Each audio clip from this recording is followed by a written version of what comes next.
नमस्कार दोस्तों, welcome back to my channel high classes. दोस्तों आज हम देखने वाले हैं क्लास 10 मैथ का मोस्ट इंपॉर्टेंट 5 मार्क्स का वीवीआई क्वेश्चन, ठीक है ना, जो आपके बोर्ड एग्जाम 2024 में छपने वाला है, ठीक है ना। तो दोस्तों आप लोग को वीडियो पूरा वॉच करना है, तभी आपको पूरा समझ में आएगा, क्योंकि मैं यहाँ पर आपको पूरा बेसिक से समझाया हूँ, ठीक है ना। दोस्तों पहला 5 मार्क्स क्वेश्चन, ठीक है, आपका छपेगा द्विघात समीकरण से, ठीक है, जिसको बोलते हैं क्वाड्रेटिक इक्वेशन, ठीक है। यहाँ से आपके क्वेश्चन छपने वाला है एकदम कंफर्म, ठीक है। क्वेश्चन रहेगा द्विघात समीकरण, ठीक है, 2x² + x - 4 = 0, ठीक है। अब यहाँ पर जो समीकरण दिया ना वो चेंज कर सकता है, ठीक है, लेकिन इसी प्रकार से क्वेश्चन रहेगा, है ना, ध्यान दीजिएगा। का क्या निकालना है आपको? फर्स्ट निकालना विभक्तर ज्ञात करें, ठीक है। सेकंड पूछेगा आपसे मूल की प्रकृति बताएं, ठीक है। और थर्ड पूछेगा यदि मूल का अस्तित्व हो तो उन्हें ज्ञात करें, ठीक ना। जो लोग इंग्लिश मीडियम है उसके लिए भी क्वेश्चन में लिख दिया हूँ, ठीक है ना। अब इसका हल देखिए, ठीक है, कैसे हम लोग इसको बनाते हैं, ठीक है। पहले आपको लिखना है दिया गया है, ठीक है ना, गिवन क्या दिया गया है, द्विघात समीकरण, ठीक है ना, 2x² + x - 4 = 0 दिया गया, ठीक है। यहाँ पर आपको निकालना है ए क्या है, ठीक है। ए क्या है, देखो इसके आगे जो लगा रहता है उसको ए बोलते हैं, ठीक है। ये आपका ए 2 है, ठीक है ना। इसके आगे जो लगा हुआ है इसको बी बोलते हैं, ठीक है ना। तो बी क्या है, कुछ नहीं तो 1 है, तो इसको 1 मान लेंगे, ठीक है। सी आपका क्या है -4 है, ठीक है, क्या होगा हम लोग का -4 होगा, ठीक है ना। तो आपको फर्स्ट निकालना है इस क्वेश्चन में विभक्तर, ठीक है, जिसको बोलते हैं हम लोग डिस्क्रिमिनेंट, ठीक है ना। इसको हम लोग डी बोलते हैं। डी क्या होता है, डी = होता है b² - 4ac होता है, ठीक है। इसको याद रखिएगा, है ना, इसके बगैर आपको क्वेश्चन नहीं बनेगा, है ना। अब इसका वैल्यू पुट कीजिए, ठीक है। बी में क्या था हम लोग को 1 था, इसका स्क्वायर कर दीजिए, ठीक है, -4 हो गया, इंटू ए में क्या था 2 था, और सी में क्या था -4 था, ठीक है। अब इसका स्क्वायर कर दीजिए 1 का, ठीक है, क्या होगा 1 ही होगा, माइनस, ठीक है, 4 दूनी कितना होगा 8 होगा, और -4, ठीक है ना। अब आगे बढ़ते हैं, 1 हो गया, -8 4 जा कितना होगा 32 हो जाएगा ना, 32 हो जाएगा। अब देखो यहाँ पर ये नेगेटिव है और ये नेगेटिव है, क्या होगा पॉजिटिव हो जाएगा, ठीक है, क्योंकि मल्टीप्लाई कर रहे हैं ना, मल्टीप्लाई करें क्या होगा प्लस हो जाएगा, ठीक है ना। तो 32 और कितना होगा 33 हो जाएगा, ठीक है ना। अब दोस्तों आपका जो वैल्यू आ गया है डी का, ठीक है, जिसको बोलते हैं विभक्तर, वो आ गया 33, ठीक है ना। अब आपको नेक्स्ट निकालना है मूल की प्रकृति, ठीक है, जो कि आपको यहीं से निकलेगा। यहाँ लिखिएगा b² - 4ac > 0, अतः दो भिन्न वास्तविक मूल होगा, ठीक है ना। अब आपको थर्ड निकालना है मूल, ठीक है, कैसे निकालोगे, ये निकालोगे द्विघात समीकरण से, ठीक है। इसको याद रखिएगा, क्या होता है x = होता है -b ± √b² - 4ac / 2a होता है, ठीक है। जहाँ पर b² - 4ac क्या होता है d होता है, ठीक है। आप इसको ऐसे लिख सकते हो -b ± √d/ 2a आप लिख सकते हो, ठीक है ना। अब इसको दो पार्ट में बांट दीजिए, ठीक है। x = हो जाएगा -b + √d/ 2a, ठीक है, और सेकंड होगा x = -b - √d/ 2a हो जाएगा, ठीक है। अब वैल्यू पुट कीजिएगा, b में कितना था हम लोग का 1 था, ठीक है, प्लस हो जाएगा, d हम निकाल चुके थे कितना 33, ठीक है ना, इसको रख दीजिएगा। a आपके पास 2 था, इसको मल्टीप्लाई कर दीजिए, ठीक है, आपका आ जाएगा -1 + √33/4 आ जाएगा, ठीक है। वैसे ही आपको यहाँ आ जाएगा, ठीक है ना। यही आपका मूल निकल गया, रूट निकल गया, ठीक है ना। उसके बाद दोस्तों आपका नेक्स्ट क्वेश्चन पूछेगा त्रिभुज से, ठीक है, ट्रायंगल से पूछेगा, 5 मार्क्स पूछेगा, मोस्ट इंपॉर्टेंट क्वेश्चन पूछेगा, प्रमेय से पूछेगा, ठीक है, थ्योरम से पूछेगा। जैसे देखो यहाँ पर किसी त्रिभुज की एक भुजा का वर्ग अन्य दो भुजा के वर्गों के योग के बराबर हो तो पहली भुजा का सम्मुख कोण समकोण होता है, ठीक है। और दोस्तों मैं बहुत जल्दी, ठीक है, थ्योरम का एक सिंगल वीडियो लाऊंगा, ठीक है ना, जिसमें 4-5 क्वेश्चन रहेगा, ठीक है, और उसमें से कम 2 क्वेश्चन तो कंफर्म बता दूंगा कि वो आएगा, ठीक है ना। इसमें लिखना कैसे होता है इसको ध्यान दीजिए, तभी आपको पूरा फुल मार्क्स मिलेगा, ठीक है। पहले लिखिएगा गिवन, ठीक है, हमें त्रिभुज ABC, देखो त्रिभुज ABC दिया गया है, ठीक है ना, जिसमें क्या है AC², ठीक है, AC² = AB² + BC², ठीक है। आपको यहाँ दे दिया गया है पाइथागोरस थ्योरम, है ना, दे दिया है, ठीक है ना।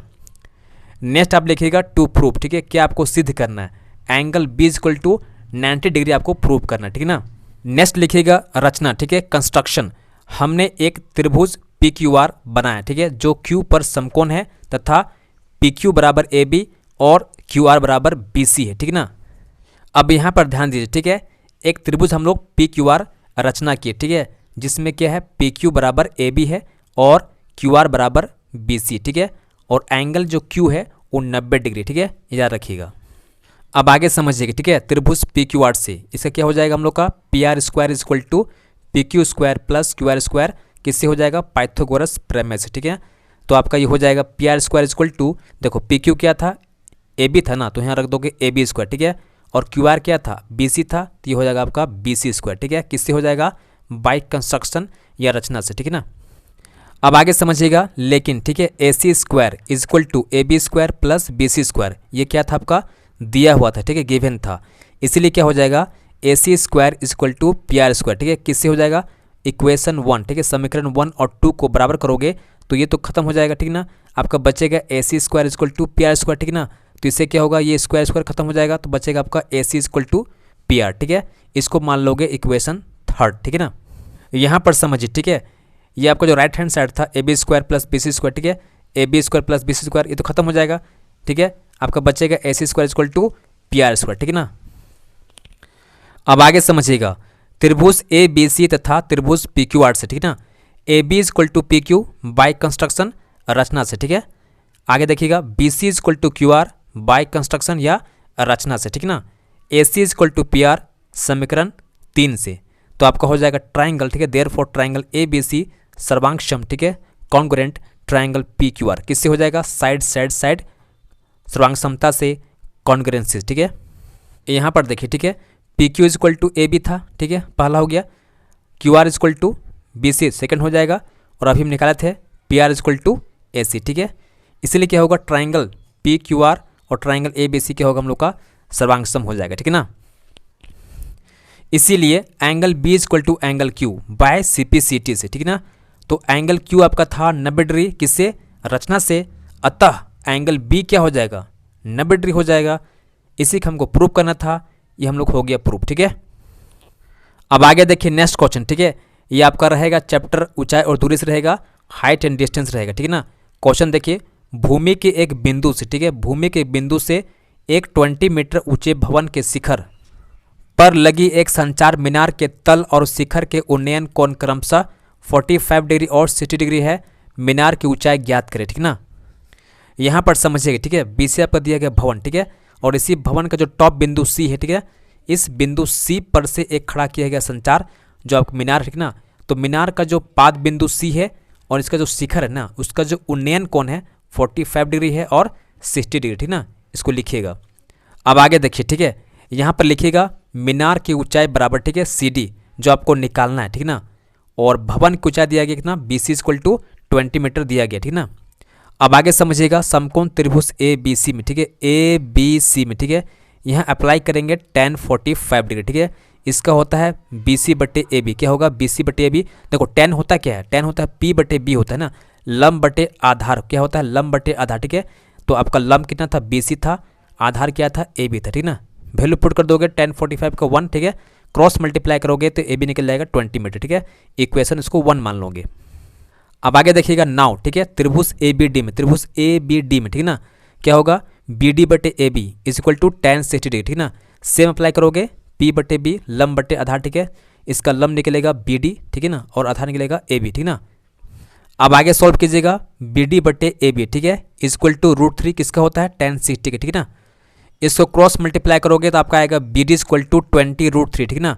तो आप लिख सकते हो 20 इंटू इसका वैल्यू होता है √3 का 1.732, ठीक है ना। इसको मल्टीप्लाई करोगे आपका आएगा 34.64, ठीक है।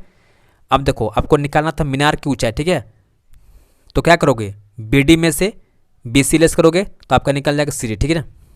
तो यहाँ पर आपका निकल जाएगा मीनार की ऊंचाई 34.64 माइनस 20 लेस करोगे तो आपका आएगा 14.64 मीटर, आपका आंसर आ जाएगा, ठीक है ना। अब आगे देखिए नेक्स्ट क्वेश्चन, ठीक है, 5 मार्क्स का क्वेश्चन पूछेगा आपसे पृष्ठीय क्षेत्रफल और आयतन से, ठीक है, सरफेस एरिया एंड वॉल्यूम से पूछेगा, ठीक है ना। क्वेश्चन देखिएगा, पानी पीने वाला एक गिलास 14 सेंटीमीटर ऊंचाई वाले एक शंकु के छिन्न के आकार का है, दोनों वृत्ताकार सिरों के व्यास 4 सेंटीमीटर और 2 सेंटीमीटर है, इस गिलास की धारिता ज्ञात करें, ठीक ना।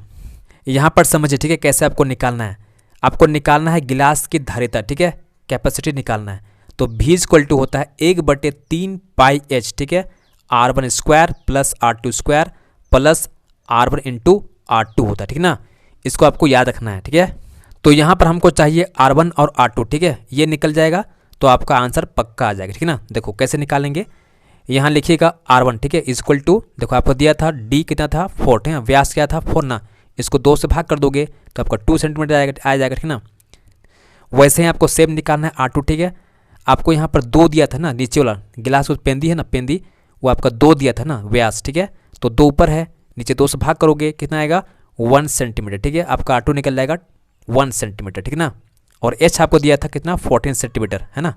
वैल्यू पुट करोगे आपका आंसर इतना आ जाएगा, ठीक है ना। और यहाँ पर ध्यान दीजिएगा सेंटीमीटर क्यूब होगा, ठीक है। चूँकि आप क्या निकाल रहे हो, कैपेसिटी निकाल रहे हो, इसका वॉल्यूम निकाल रहे हो, ठीक है। याद रखिएगा सेंटीमीटर क्यूब होगा, नॉट स्क्वायर, ठीक है। यहाँ बहुत कोई गलती करता है। अब नेक्स्ट क्वेश्चन देखिएगा सांख्यिकी से, ठीक है। स्टैटिस्टिक्स से क्वेश्चन रहेगा आपका, ठीक ना। निम्न आंकड़ों का बहुलक ज्ञात करें, क्वेश्चन आप पूछा गया है निम्न आंकड़ों का बहुलक ज्ञात करें, ठीक है ना। Find the mode of the following data, ठीक है ना। ये आप क्वेश्चन दे दिया गया है, आपको यहाँ निकालना है बहुलक, ठीक है ना। पहले यहाँ समझिए, ठीक है। पहले यहाँ समझिएगा बहुलक क्या होता है। बहुलक मोड इक्वल टू होता है एल प्लस, ठीक है, F1 माइनस F0 बटे 2F1 minus F0 minus F2 का होल इंटू H होता है। इसको आपको याद रखना पड़ेगा, ठीक है, तभी क्वेश्चन आप सोल्व कर पाओगे, नहीं तो छोड़ के आओगे, ठीक ना। अब यहाँ पर ध्यान दीजिए, बहुत फोकस कीजिए, ठीक है, एकदम पूरा फोकस कीजिए। देखो फ्रीक्वेंसी में, ठीक है, बारंबारता चेक कीजिए आप सबसे बड़ा नंबर कौन है। तो आप यहाँ चेक करोगे क्या है 23 है, ठीक है ना। ये आपका कहलाएगा F1, ठीक है ना। और इसके जस्ट पीछे वाला क्या कहलाएगा F0 कहलाएगा, ठीक है। और इसके जस्ट आगे वाला क्या कहलाएगा F2 कहलाएगा, ठीक है। बस अब काम हो गया, बन गया क्वेश्चन, ठीक है ना। अब आगे समझिएगा एल क्या होता है हम लोग का लोअर लिमिट होता है, निम्न सीमा होता है, ठीक है। यहाँ देखिए 35 क्या है निम्न सीमा, ठीक है ना, 35 हो गया। F1 क्या था 23, F0 क्या था 21, F2 क्या था 14, ठीक ना। और H क्या होता है, H होता है हम लोग का हाइट, ठीक है। हाइट कैसे निकालते हैं, देखो 45 में से 35 लेस करो कितना आएगा हम लोग का 10 आएगा, ठीक है ना। H पता करने के लिए आपको क्या करना है वर्ग अंतराल में डिफरेंस चेक कीजिए, ठीक है, कितना आपका अंतर आ रहा है, ठीक है ना। 10 का अंतर है तो H कितना हो जाएगा आपका 10 आ जाएगा, ठीक है ना। नेक्स्ट आपका है वैल्यू पुटिंग, ठीक है। वैल्यू पुट कीजिएगा 35, ठीक है, plus 23 minus 21 divide by 2 into 23 minus 21 minus 14 into 10, ठीक है। इसको गुना कीजिएगा तो आपका आएगा 46, ठीक है। इसको ऐड कीजिएगा तो ये आपका आएगा 35, ठीक है। इसको लेस कीजिएगा आपका 11 आएगा, ठीक है। इसको डिवाइड करना है 20 को 11 से तो आपका आएगा 1.8, ठीक है। इसको जोड़िएगा तो आपका आएगा 36.8 अप्रॉक्सीमेटली, ठीक है। यह आपका आंसर निकल गया मोड, ठीक है ना।